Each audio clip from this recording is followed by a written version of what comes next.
G'day guys and welcome back to Raging Ryno. All the talk around Star Wars at the moment is all revolving around Obi-Wan Kenobi, the series that's coming up in May on Disney+.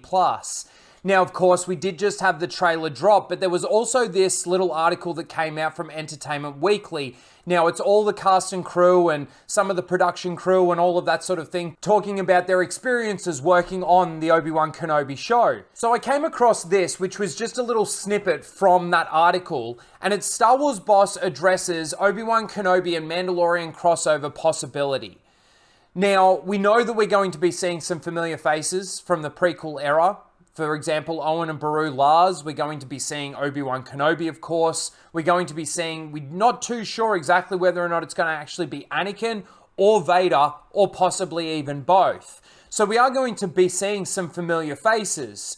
But I just wanted to go through this article and just address a couple of the things that are brought up by Kathleen Kennedy and Deborah Chow in regards to where this is actually sort of evolving from with the Obi-Wan Kenobi show.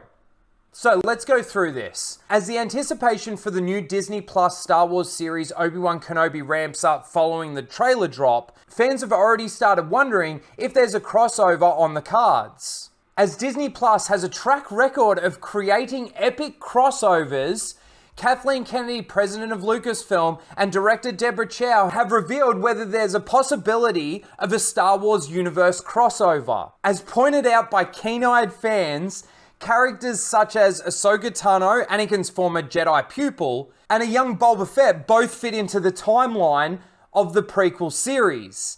Now, first of all, I just want to say I did used to like the character of Ahsoka Tano. I thought her development was reasonably good and everything from the Clone Wars, but they've made her so important to everything. She's in everything now.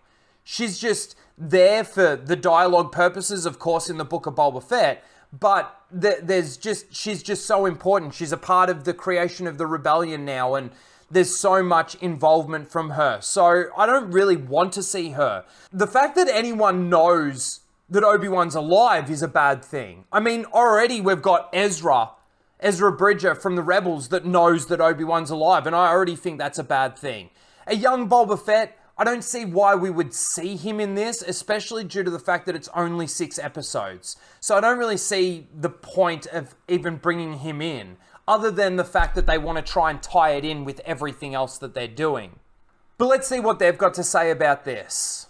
Neither Chow nor Kennedy ruled out the possibility of a crossover. All of that falls in the Mandalorian timeline, Kennedy told Entertainment Weekly.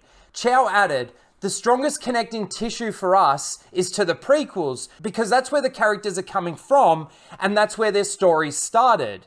So really, the prequels are the most connected to our series." Now, to be honest with you, they're not really telling us that there's going to be a crossover. They're not saying that there is going to be one.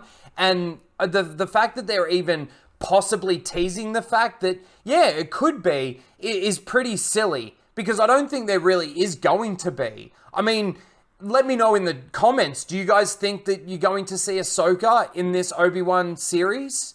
And if we do see Ahsoka, do you think that it's an actual good thing or a bad thing?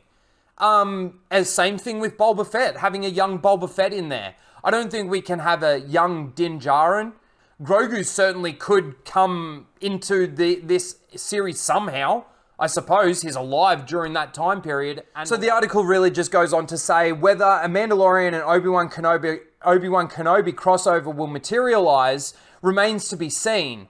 But we are guaranteed to see other familiar faces from across the Star Wars universe. And they just go on to talk about Owen and Beru and, of course, Hayden Christensen and Ewan McGregor, the ones that we already knew about. So this is a bit of a clickbaity article, to be honest with you, because they don't really say that they're going to show these characters. It's more the fact that they're saying that they're coming from the prequels into this. And of course, why wouldn't they? I mean, it's telling Obi-Wan's story between those two trilogies, really. So I don't think we're going to see Ahsoka. I don't think we're going to see a young Boba Fett. I don't think that the series is going to be good and honor the Star Wars lore and honor the character of Obi-Wan Kenobi, but I don't think that there's room to fit these characters in. Anyway, I just wanted to give my thoughts on it because we are getting closer to the Obi-Wan Kenobi show, and there is a lot of talk going on out there about what we're going to be seeing and what's going to be in it. So let me know what you guys think in the comments below. Please don't forget to like, share, and subscribe, and we'll see you in the next one. Later, guys.